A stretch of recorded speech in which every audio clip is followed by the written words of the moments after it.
Good evening, good day, good morning. This is Dr. Juan Ramon Aviles Morales, and today we will be covering the language used by genealogists and genetic genealogists, and this is geared mostly for the beginner. So hopefully we could help you with some definitions. To begin, first we need to become familiar with the major testing companies. Okay, each has their benefits, and I've actually done a separate YouTube video on comparing the different companies, the results using my own DNA. But the most common, the largest group, or the largest database by far is Ancestry DNA. There is 23andMe, MyHeritage, and Family Tree DNA. One that is for European markets is Living DNA. They're trying to make inroads into the North America. And this is a newer one, CRI Genetics, which seems to be promising. Dante Labs is more for the advanced genetic genealogists. This is whole genome testing and is a lot more expensive than the other 6 testing companies. There are a few more, but these tend to be the most popular.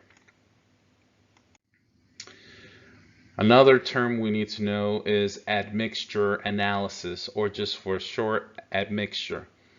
The proper term is biogeographical ancestry analysis. That is the actual term, scientific term for what these tests do. And what it is, it's inferring someone's geographical origins based on the analysis of their genetic ancestry. So someone who has part Portuguese or Spanish would show up as having a percentage from those areas depending on their genetic makeup from their ancestors. So, and this is key, an admixture analysis is one of the components of an autosomal DNA test. And we will get into what autosomal means in a moment. So one specific test that utilizes autosomal DNA is the admixture analysis, which is the most popular DNA testing. Here is my own.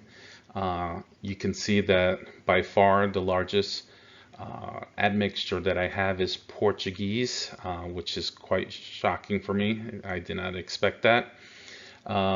Then followed by Spain, then indigenous Puerto Rico, then the Cameroon, Congo, and Southern Bantu peoples, etc. And these are all add up to 100%, roughly. And these admixture results vary slightly from company. So this is from Ancestry DNA.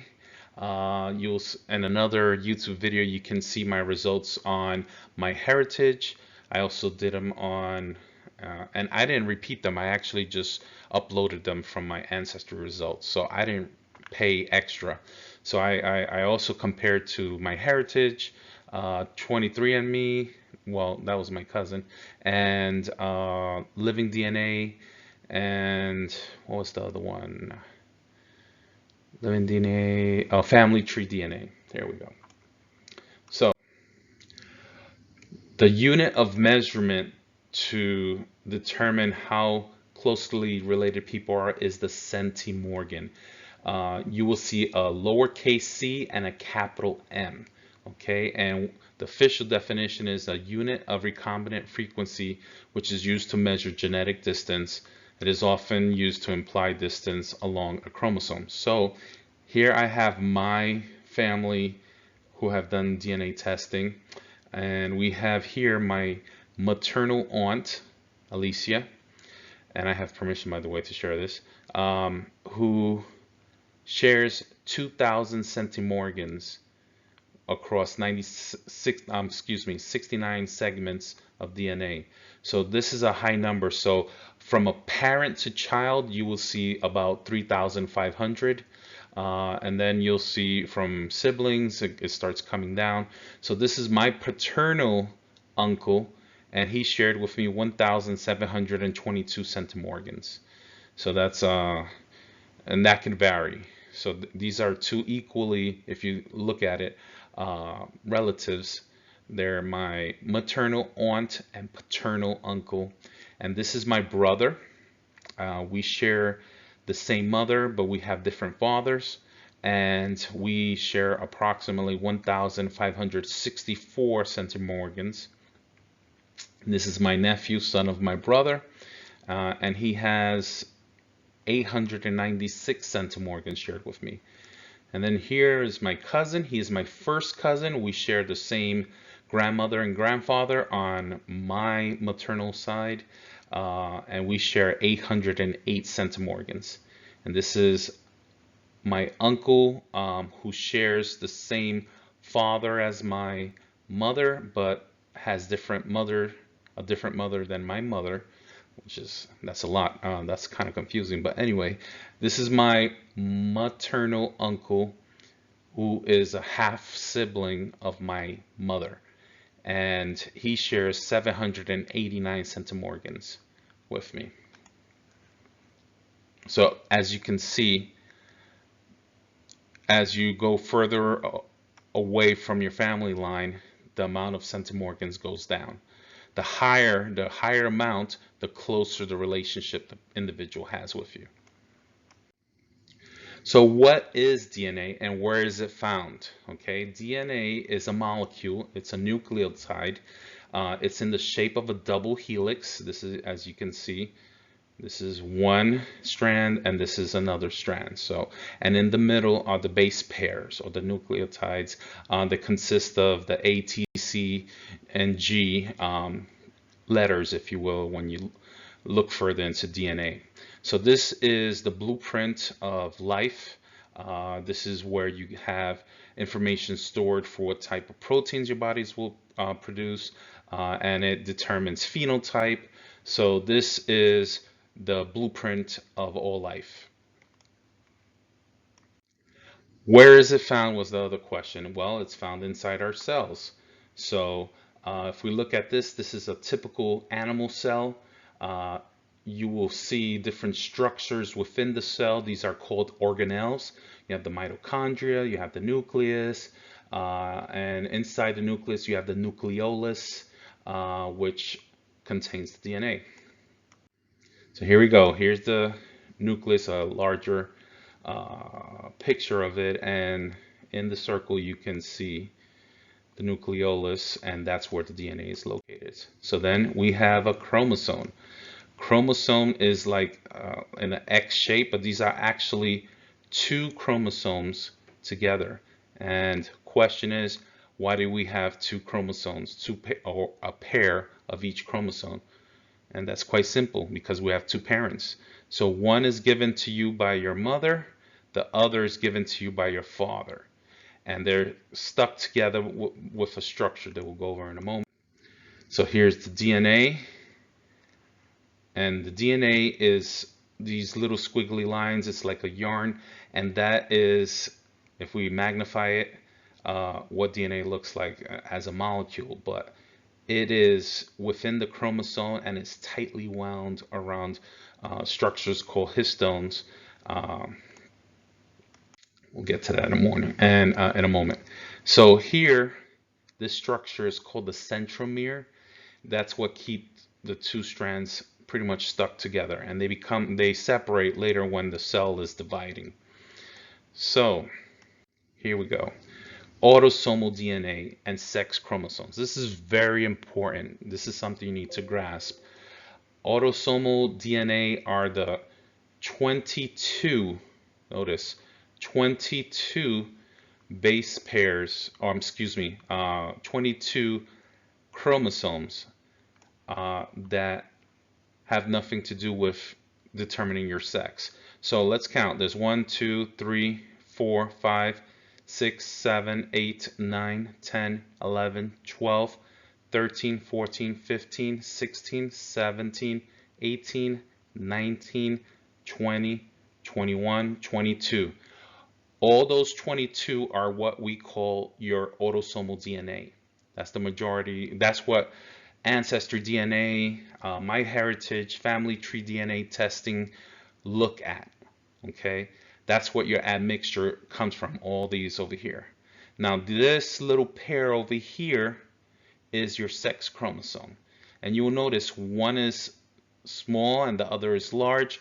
This is a karyotype, which means they list or put all the chromosomes in pairs so we can make comparisons. This is a karyotype of a male.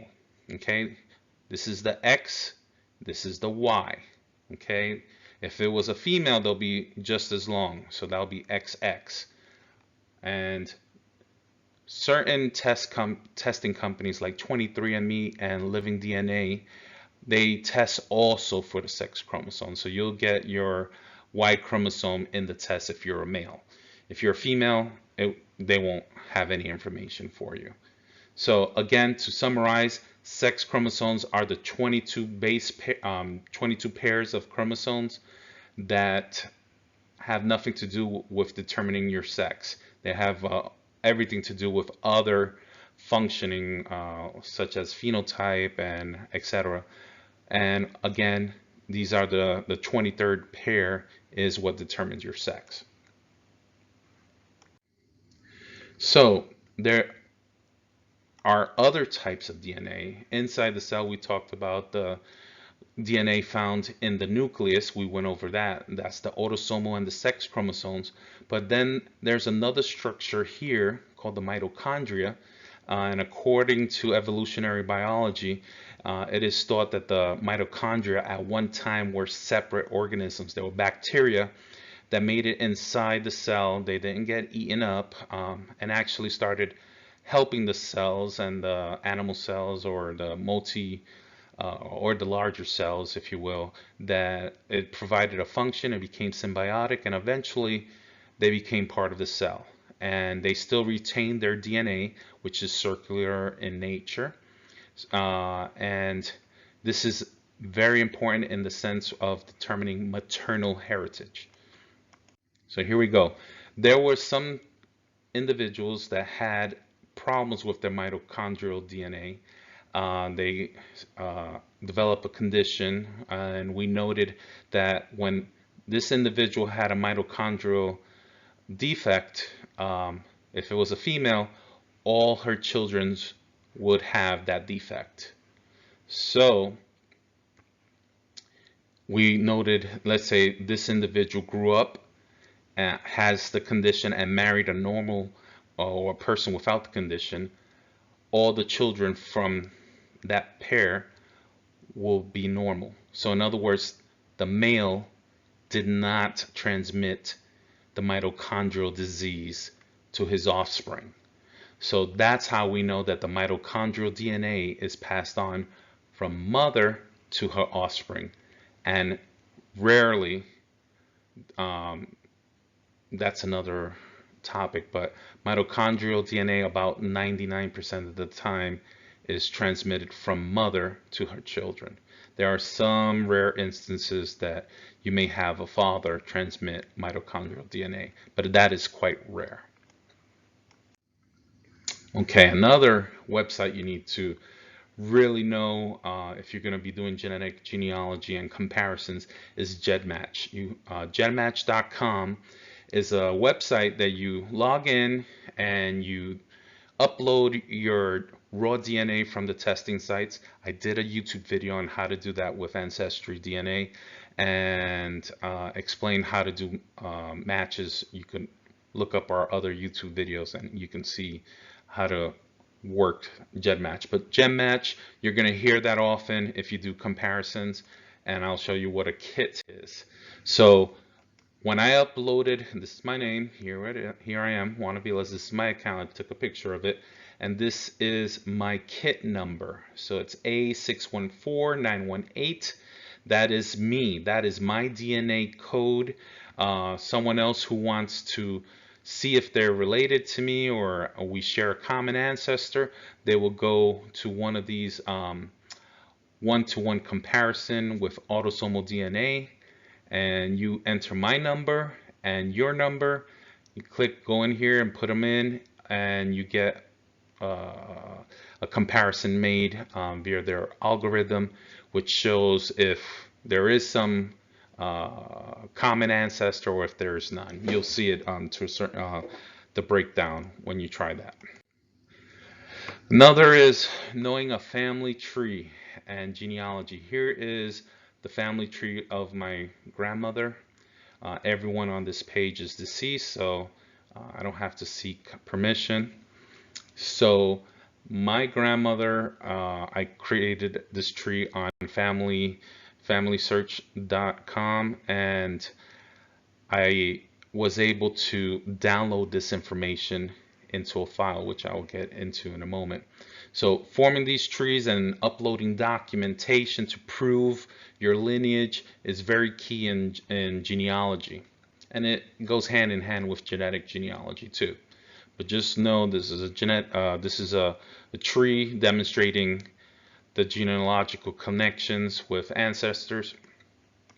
And then there's something called a GEDCOM file. And the acronym is Genealogical Data Communication, and it's an open de facto specification for exchanging genealogical data between different genealogy software.